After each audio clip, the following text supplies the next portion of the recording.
All right, my friends, welcome back to Anti-War Radio on Chaos Radio 95.9 in Austin, Texas. I'm your host, Scott Horton, and my guest today is my friend, Nelson Linder. He's the director of the local Austin, Texas office of the NAACP. Welcome to the show, Nelson.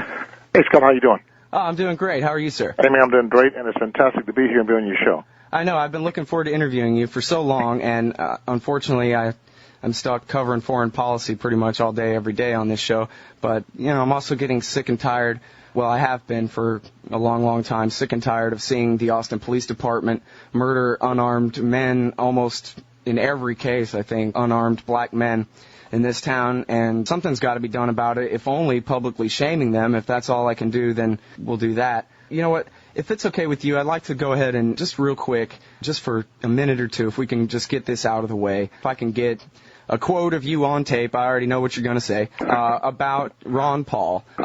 Here's a man who they have nothing on him. His middle name is Ernest. He's been married to his wife for 50 years, was a milk boy when he was a little kid, track star, and they just got nothing on him. They got nothing. Except in the 1980s, some papers were written by a ghost writer, I know that you know, that said some pretty disparaging things about black folks, and it is still going around on the blogosphere. People will not just use their Google and do their research. They just take the first link they find, and these rumors are still going around that Dr. Ron Paul is some kind of racist. And I know that you know Dr. Paul, so I was just wondering if I could give you a chance to describe what you believe his character is. Well, sure. I met Ron Paul about 20 years ago on another station, and he was doing a presentation, and I called in and talked to him. I've also read his work. Let's face it, Ron Paul is a thinker. He's also a constitutionalist. He believes in the Constitution. And in America in 2007, where that document has been tossed around like a piece of paper, he's a very, very dangerous man. He's talking about real issues. He's very intelligent. He's very informed. And he's a free thinker. So that's going to invite attacks on him. As far as a comment, there are a lot of folks who don't quite understand the libertarian philosophy. I mean, we appreciate the fact that you watch the Constitution, but in reality, as black people sometimes, we don't feel social policy. And sometimes people can say things in a context where it can be distorted and have a much greater impact. So I think in his case, he was basically taken out of context. I've watched his work. I admire what he does on foreign policy. He has a lot of potential. I just think that in the future, we want to talk more about social issues because in reality, if you're talking about trying to have a meaningful impact on the American political system, you've got to understand that as African Americans, we do have to deal with social issues because of our history.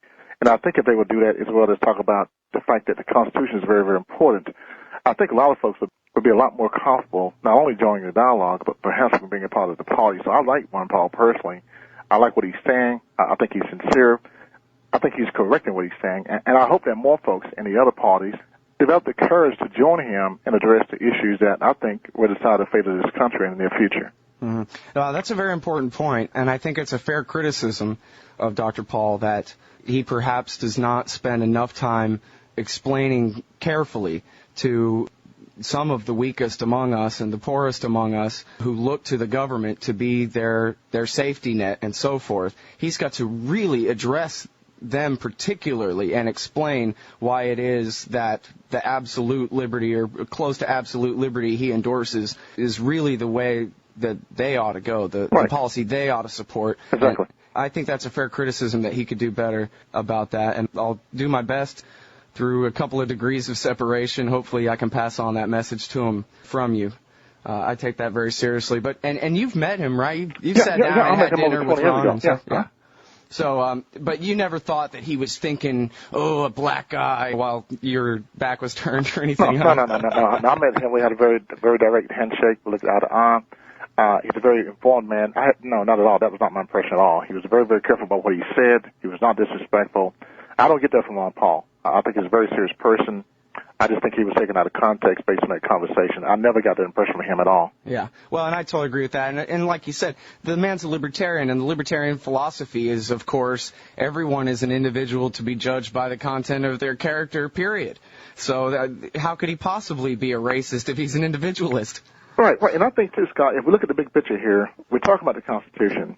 I mean, my God, you can't have a more important topic than that particular document in 2007, because if we understood it, we wouldn't allow what's happening in this country currently today to go on. So I think he's got the right topic, obviously. We need to figure out some way to involve the American public in general and show them that even in 2007, if you understand that document, you can use it to change things. But unfortunately, let's face it, it requires discipline, it requires a certain kind of courage and a certain kind of scrutiny, and nobody wants to be attacked for having a different point of view. So I think that's a challenge he faces in this time when we're looking at almost a certain kind of fascism in this country.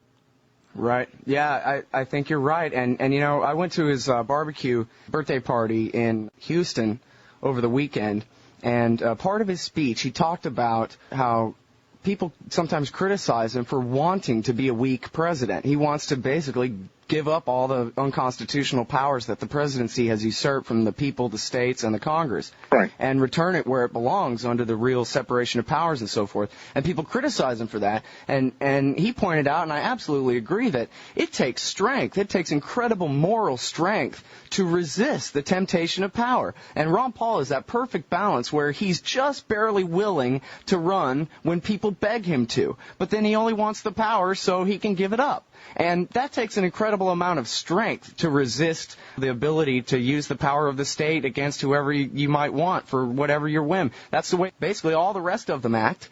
And so, you know, I believe that he's really the strongest willed of them all, and it's because of his moral center. Well, I think another thing, too, is that if we look at America today, Scott, 77% of the American population can name the Three Stooges. Less than 30% can tell you about the separation of powers, about executive power, right, about legislative power, judicial power. So we have a problem. Until we educate the population about what the Constitution really is and about the importance of checks and balances, he won't be fully appreciated. And that's my challenge as well. How do we get folks to think about things that are important in this country, like the Constitution, like separation of power? And I think that's our challenge. More work, more information. We have to also engage people in different places. We can't have these conversations on the fringes. We've got to go to town hall meetings. We got to go to where these other folks are. We got to encourage folks to look at these different parties. The two-party system has failed America. I have no doubt about that. It has failed America. We're an evolving country now. We're growing with all kinds of diversity. Let's look at options and different ideas. If we don't do that, we're going to basically do a tremendous disservice to ourselves. So I think the idea of an independent thinker, a new party that's based on the Constitution, really couldn't come at a better time. We need that challenge, and I hope folks will have enough courage to research the party and look at what they're really trying to do, I think, from a total standpoint, especially in foreign policy, because let's face it, when you're invading foreign countries and killing hundreds of thousands of people, I mean, how immoral can you get? It doesn't get any dirtier than that. No, it doesn't. It is the worst possible situation. And even just this week, what the situation on the ground in Iraq is just incredible. It's unbelievable. And these are young folks, like you and I, who have been sacrificed for absolutely nothing, for money and power. I mean, that in itself is enough reason to look at Ron Paul seriously, but also to look at the whole party and try to find ways, once again, to make it more, I think, relevant to everybody, make it more relevant socially, and try to educate folks about what you're really trying to accomplish. And I'm definitely committed to that, because we need change in this country. And until we invite change, these other parties are not going to really address us at all. And right. I'm very serious about that. Yeah, you are, and your history here in Austin, Texas is going an extra 10 miles on every case requiring it, which is an endless list, to just simply try to hold the government to their own laws. I mean, I can't think of a single radio interview or TV interview or anything I've ever seen of you where what you're saying is, you know, we need some kind of massive this or that. All you're saying is, listen, it's not okay for you guys to go around killing unarmed black guys and the law not applying to you the same way it applies to us. I mean, think of the double standard.